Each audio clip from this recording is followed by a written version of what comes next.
What's up, everybody? Let's talk about the Emma conundrum. Is she an uncommon? Is she a mythic? How was Emma printed? Welcome to Wonders of Workshop, everybody. And today I'm super excited to talk about Emma Fixem Shockbite. If you have not already, please like, comment, and subscribe. And let's get ready to talk about how rare Emma is in printing.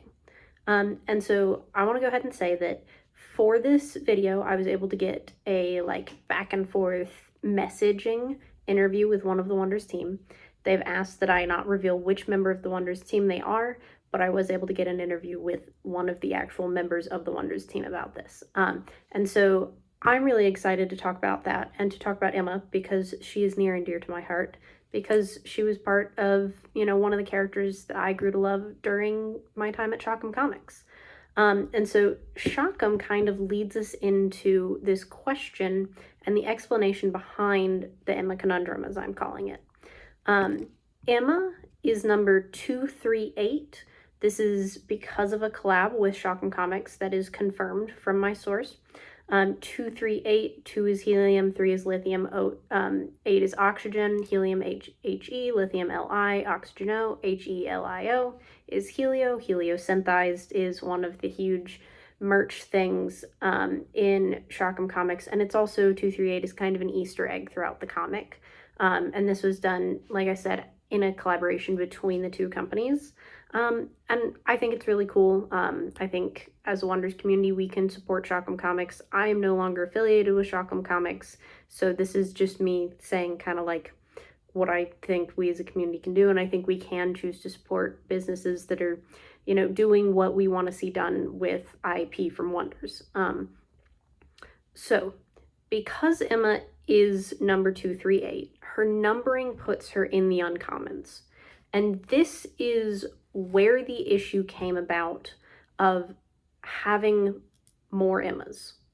And so I want to be really clear that, with this video, I'm hoping to clear up all of the, how many Emmas are there? Are there, was she printed as an uncommon?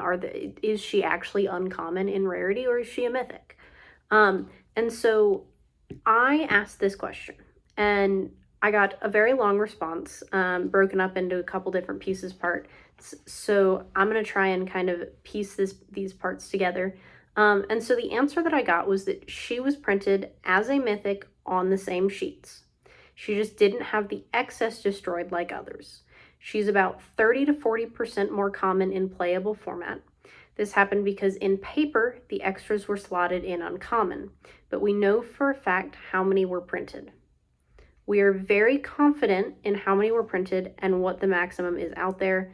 It just goes to show you how impactful supply can be. She's still far more rare than epic, not even close to an uncommon. And so we can see from this that Wonders knows how many Emmas there are, and that, we have a clear statement from somebody in the company saying that she is more rare than an epic. And I know that there are going to be some people that are like, but I opened her in an uncommon slot, and I have her from an uncommon slot in 15 to 20 packs that I opened. And, I recognize that. And I completely have a guess on why this happened. What I am now saying is not something coming from the source. This is gross speculation. There is a pattern-ish in correlation, in the correlation of the cards. I've noticed this. We've seen this with the packs, where sometimes people end up with the exact same pack out of the 2-player starter kits. I've also noticed that if you're opening up either a box of collectors or even a case of collectors, you will get some cards that you have a lot of, particularly in uncommons, and a little bit with rares, but I've seen it particularly with uncommons and a little bit with commons, where you might end up with 20 or 30 of one uncommon and another that you don't get any of. So there's a slight collation error there, is what I would call it, where when you're getting one uncommon a lot, which unsurprising that when Emma goes into the uncommon slot, we're going to see her more in the box that happens in. So I think that's the reasoning where a lot of people that are seeing her and seeing her a lot are seeing her and thinking that she is an uncommon. Because let's be honest, if you're pulling her like that in those boxes, you are basically pulling her like an uncommon. But that is not the case. I think a lot of them got in the same kind of cases of boxes, and so people are seeing them a lot all at once, or they're not seeing her at all in that uncommon slot. And so, you know, I think there's been a lot of speculation seeing if Wonders is going to like fix the overage amount of Emmas. And this is a question I asked, and I got the answer: no, given her role in the universe, we generally believe it will end up being a feature, not a bug.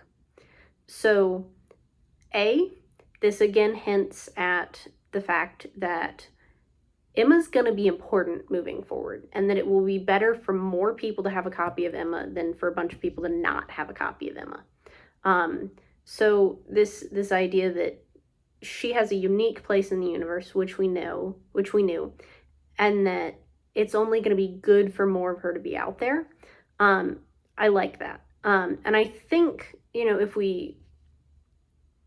I think with the knowledge in my mind that she was printed as a mythic and there's some extras, but she's still far more rare than an epic.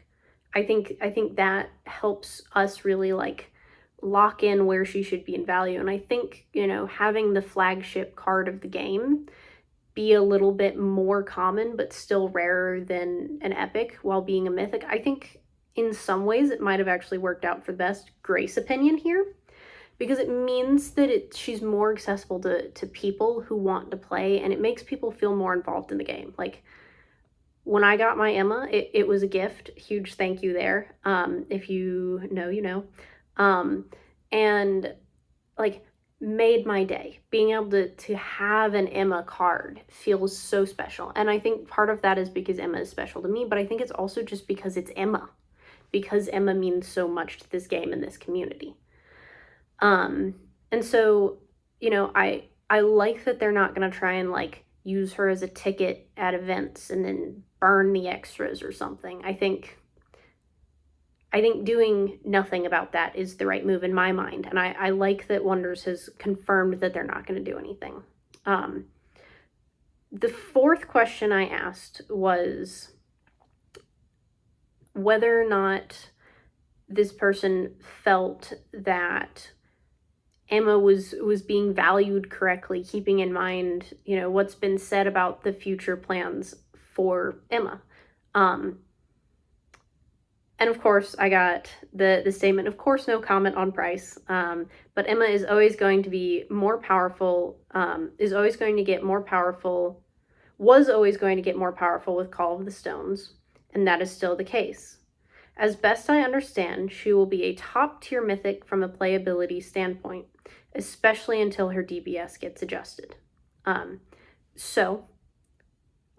This is kind of like Frenchie said, don't fade Emma. This is, it matches what we've been seeing in the Discord, that Emma is only going to get better.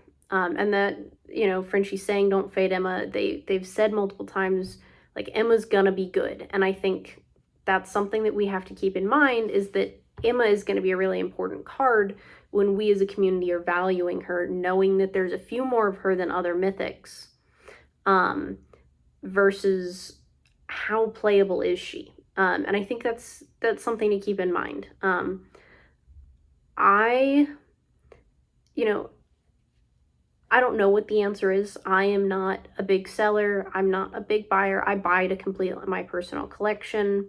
And I think the other thing to keep in mind as I've been talking about this, that I made sure to make a point of the first time I filmed this, but I forgot to make a point of it at the beginning this time, is that what I'm talking about is paper Emmas. I'm talking about paper. Formless foil, common foil, OCM, stone foil, all of these still hold significant value. They were not overprinted, or extras were not put anywhere. The extras there were destroyed, from what I've understood from this conversation that I had. And I think, that I'm really excited to see where Emma goes and where her value and playability and DBS goes.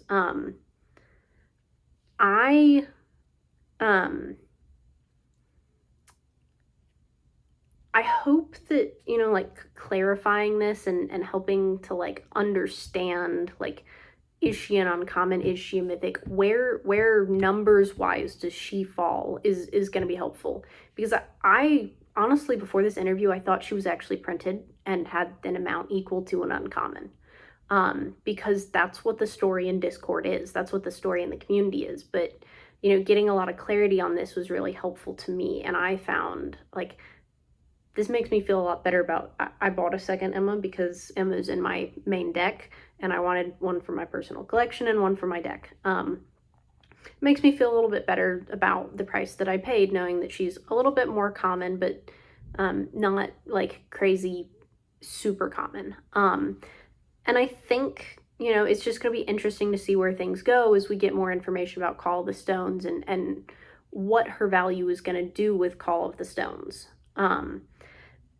And I think, I think it's just going to be fun to see where this goes. The last question that I asked, and y'all know what answer I got to this most likely, was if there were any spoilers for Call of the Stones. You can't blame a girl for trying. I had to ask. I got the same thing as always. There are stones they call. Good job on the Wonders PR. The question to that answer seems to be fairly consistent. But, it was worth a shot. So that's the Emma conundrum. And I hope that, learning a little bit more about it has been helpful to y'all. I thought it was really enlightening, and that, it was helpful to really understand numbers wise what her print run looked like.